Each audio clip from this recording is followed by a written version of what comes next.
তোরে যে খেয়ে বিয়ে করবে, মানে যেই অভাগা তোর বিয়ে করবে তার তো জীবন পুরাই শেষ, কয়লা হয়ে যাবে। তুমি সেই অভাগা, তোমার সাথেই আমার বিয়ে হবে। তোমাকে পুড়িয়ে পুড়িয়ে কয়লা বানিয়ে ফেলবো, তারপর সেই কয়লা দিয়ে হাত মাজবো।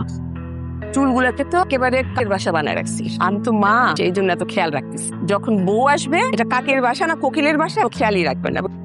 বললেই হলো। আমি তোমার ছেলের খেয়াল তোমার থেকে বেশি রাখবো। মন খেয়াল রাখবো, তোমার নামই ভুলে যাবে। মা পাগল ছেলে বউ পাগল হয়ে যাবে। খিচুড়ি বৃষ্টি চলো, বৃষ্টিতে ভিজে সমস্ত শোক ধুয়ে যাবে। চলো চল, চল, চল।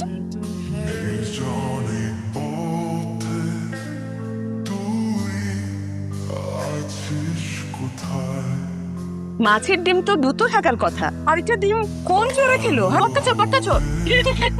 যেটা আছে এটা এখন কার পাতে যাবে? আমি খাবো। তোর কিন্তু পেট খারাপ করবে, আমাকে একটু দে, করুক। আমি কিন্তু নজর দিব। নাও। ইলিশের ডিম তো আমার পেটে যাবে। আমাদের শুভ্র কিন্তু একদম দাদার মতো হয়েছে, জিনিস ভালো। জিনিসের ডিমও ভালো লাগে। খাও। তো একটা দিয়ে দিলি যে। তুমি একটা ছোচা বিড়াল তো, তাই দিলাম। তাহলে কাজ কর, খোলা হওয়া শুনতে শুনতে জ্যোৎস্না দেখ। আচ্ছা অসহ্য ভাইয়া, তুমি সব সময় একটা গানই শোনো, বোরিং লাগে না? প্রিয় কোনো জিনিস বোরিং হয় না, প্রিয় সবসময় প্রিয়, এটা যে কোনো প্রিয় জিনিসই হোক। যেমন আমার প্রিয় কবিতা হচ্ছে কাজল চোখের মেয়ে, প্রিয় গান খোলা হাওয়া, আর প্রিয় মানুষ প্রিয় মানুষ নাই, বিশাল একটা গ্যাপ। কবে তোমার এই গ্যাপের মধ্যে প্রিয় মানুষের নাম বসবে? জানি না, এই মেটা লাইনটা তুই ধরলি যে।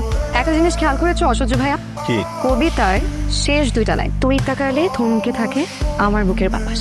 তার মানে তোমার জীবনে যেও মানুষটা হবে, সে একটা তুই হবে, তুমি না। তুমি না খুঁজে একটা তুই চাও। সাদা দুজন দিল তো একটা প্যাচ লাগায়। তোগুলো বাদা নিশ্চয় ভাইয়ার জন্য।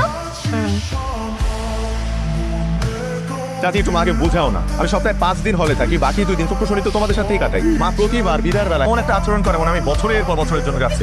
মায়ের কষ্ট তুই বুঝবি কি করে? হ্যাঁ, 5টা দিন আগে 5 বছর মনে হয়, জানিস? মন খারাপ করে না, আসছি। ও গরুটা এখানে? অসহ্য। খবরদার আমার দিকে এভাবে তাকাবি না, তুমি ড্যাব ড্যাব করে তাকালে মনে হয় হাম্বা তাকিয়ে আছে। গরুর চোখ, এদিকে আয়। খবরের গন্ধ। গেলাম। আবার 5 দিন পর দেখা হবে, এক একটা দিন যেন এক একটা বছর। আবির, কি অবস্থা তোর? তোর মতো সুখী মানুষ, হ্যাঁ, বাসা কাছে, সপ্তাহে যেতে পারোস, আর আমরা হলের মধ্যে বসে পড়ছি। কি রে, তোর গরুটা আজকে কি দিছে রে? দেখি কি দিছে। ও বাদাম, দে তো খাই। বাদাম একেবারে ছিলে দিয়েছি, শুধু মুখে তুলে দেওয়া বাকি রইলো। এত খেয়াল রাখি, তবু আমার চোখ দুটো তোমার কাছে সুন্দর হতে পারলো না, গরুর চোখে রয়ে গেল। আমার কাছে মনে হয় তোর গরুটা তোর ভালোবাসে। ভালো তো বাসি। ভালোবাসে মানে ও তোর প্রেমে পড়ছে।